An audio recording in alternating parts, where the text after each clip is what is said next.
Iya. Dengan siapa kalau belum tahu? Dengan Ratna. Oh, Maratna. Maratna asalnya dari mana? Asalnya dari Majenang. Majenang. Majenang itu kayak ke Sunda bukan sih ya? Iya, Sunda. Sebenarnya Sunda. Sebelumnya perkenalkan nama Mbak Santi Sofiani Tinggi dari mahasiswi Winsei Suprakarta sebagai pimpinan konseling Islam.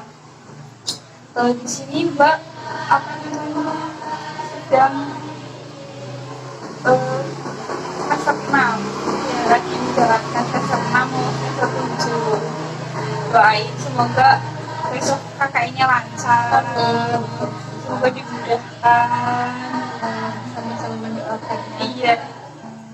Kalau boleh tahu, Mbak datang ke sini tujuannya apa? Yang pertama datang ke Purwokerto ya. Iya. Ya, yang pertama itu tujuan saya ya di sini, tujuan utamanya itu pengen kuliah ya Mbak. Soalnya kan waktu itu kuliahnya online nih. Masih itu sih yang Mbak COVID tapi ya? Iya, pas zamannya COVID itu 2020. Nah, berarti Mbak masuk angkatan 2020 apa ya? iya 2020. Nah, jadi tujuan yang pertama itu kesini kuliah, buat melanjutin kuliah ya. Kuliah offline ceritanya. Terus yang kedua itu pengen sekalian pesantren juga, mondok ya, pondok. Nah tapi kebetulan kan saya orang Sunda ya, jadi agak kaget sih pertama kali ke Jawa gitu, tinggal di Jawa. Kok boleh tahu Mbak apa namanya milih pondok sini dari mana atau tahu dari mana? Dulu saya milih pondok Al Hidayah sini itu dari temen, dari kenalan pas kuliah gitu. Katanya di sini pondoknya bagus nih, jadi saya tuh kesini.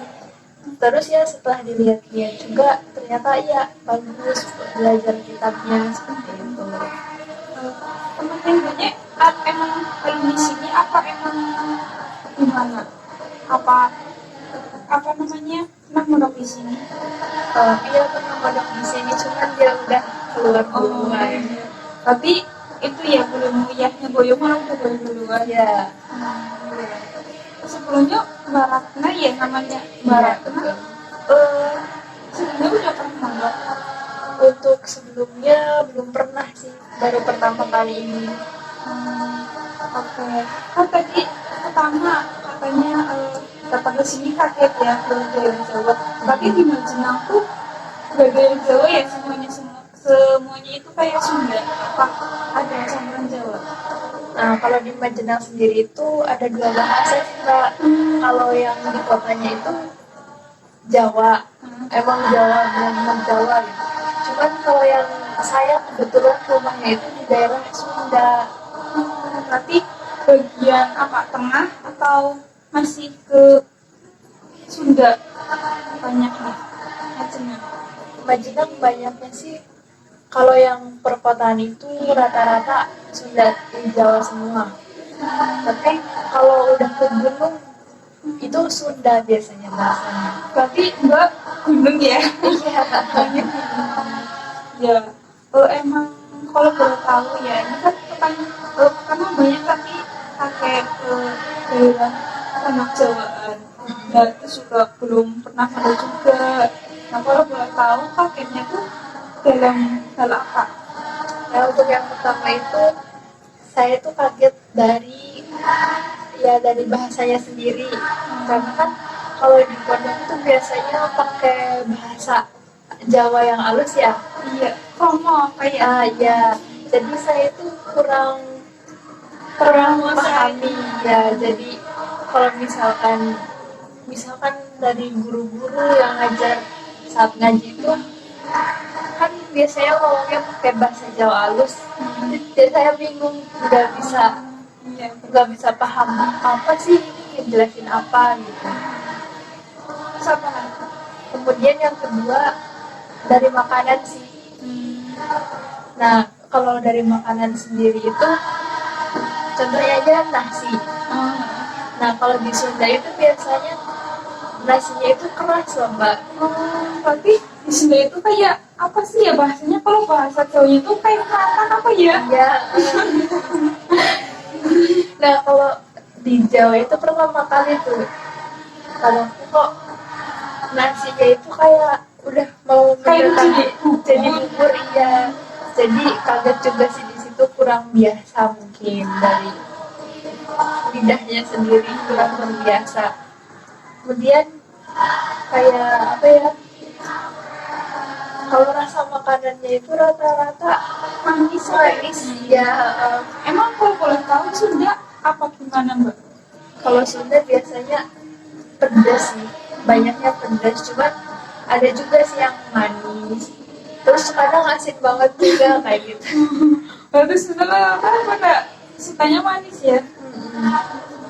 Terus selain bahasa tadi ya bahasa, terus makanan apa lagi?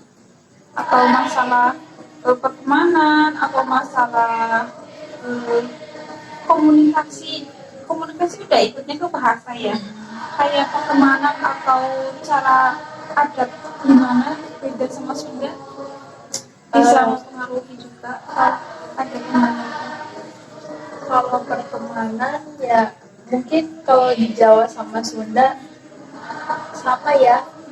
Cuman ya mungkin saya saja yang kadang kurang bisa bersosialisasi sama orang, kadang terkendala juga di situ. Ya ditambah lagi yang tadi itu bahasanya itu kadang kan kita nggak paham nih bahasa Jawa, nggak terlalu paham, jadi ya nambah, jadi nggak terlalu bisa bersosialisasi kayak gitu loh. Iya, berarti mbak apa namanya sekarang udah mulai betah apa belum di pondok pesantren gitu ya? Udah mulai betah apa belum? Dari katanya mulai lagi kurang agak gimana gitu dari bahasa, terus dari makanan. Kalau sekarang sih ya alhamdulillah udah mulai betah gitu, sudah mulai menikmati keadaannya di sini. Ya makin lama kelamaan juga bahasanya mulai ngerti dikit-dikit. Cuman ya itu kalau misalkan harus ngomong Jawa secara langsung itu masih terkendalanya di situ, masih susah. Tapi kalau orang yang ngomong udah mulai paham. Terus ya kalau masalah makanan, kalau sekarang Udah bisa berubah. iya sudah terbiasa gitu. Udah. Terus kan Mbak Ratna juga hebat kok. Maksudnya kan baru juga beberapa bulan di sini udah mulai bersosial, maksudnya udah sosialnya itu udah langsung bergaul, misal kayak bahasa, kayak masalah kan bahasa tadi ya, atau gurunya pakai bahasa promo atau kiainya. Terus dari tadi kan bahasa, terus makanan ya Mbak. Terus dari komunikasi kan kuliah kan bisa pakai bahasa Indonesia. Terus kalau ngaji kan di Jawa ya, kan saya asli Jawa di sini. Ngabsahinya gimana? Nah juga kalau masalah ngabsah kitab ya itu juga jadi kendala juga. Kadang Dari permasalahan tadi bahasa, terus makanan juga, terus kan pertemanan juga katanya udah bisa bersosial ya. Kalau di kampus gimana di kampus? kalau di kampus ya teman-teman juga rata-rata sih ngomongnya bahasa Jawa. Cuman kalau sama saya mereka udah paham mbak. Jadi kalau sama saya tuh bilangnya pakai bahasa Indonesia aja. Terus kalau di ngaji gimana di kampus? Kalau di ngaji ya rata-rata teman-teman juga pakai bahasa Jawa sih. Cuman ya kalau itu kadang ya pakai bahasa Indonesia juga. Cuman yang paling ini tuh di pembelajarannya.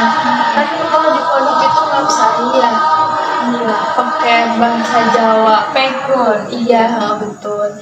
Nah itu kadang kalau ustaznya itu suruh membaca terus dijelasin, saya kebingungan sendiri. Kalau sorogan gimana? Kan ada sorogan mukia di pondok. Kalau slogan gimana gurunya?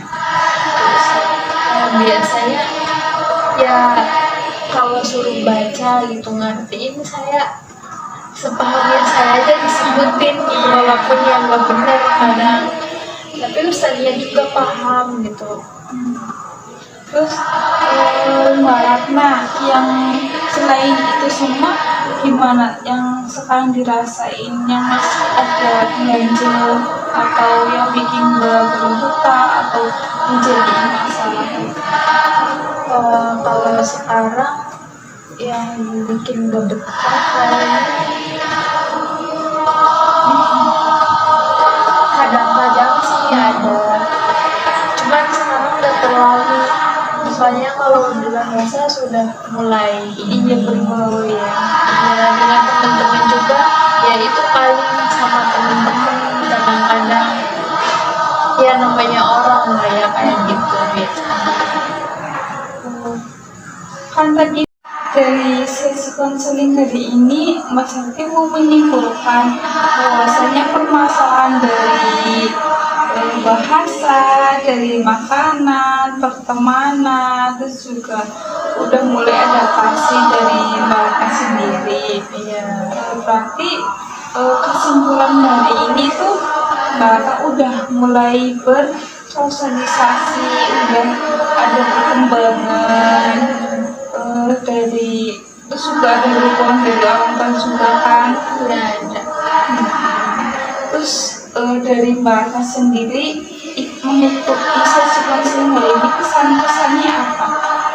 Ya, untuk kesannya sendiri ya sangat senang ya bisa didengarkan perasaannya, apa yang dirasakan selama ini gitu. Nah, untuk pesannya sendiri ya, walaupun misalkan kita itu belajar di suatu tempat yang berbeda bahasanya sama kita ya, kita jangan mudah menyerah gara-gara bahasa aja kita langsung ingin keluar gitu. Mending menurut saya itu dicoba dulu, dirasakan beberapa lama gimana Pahitnya gitu. untuk pelajaran gitu ke depannya. Mungkin itu saja sih Mbak. Oh iya, adik kan satu baru ya, berarti udah semester berapa? Sekarang sih dalam semester 8 ya. Soalnya waktu itu juga sih ke pondoknya itu Gara-gara pindah apa gimana?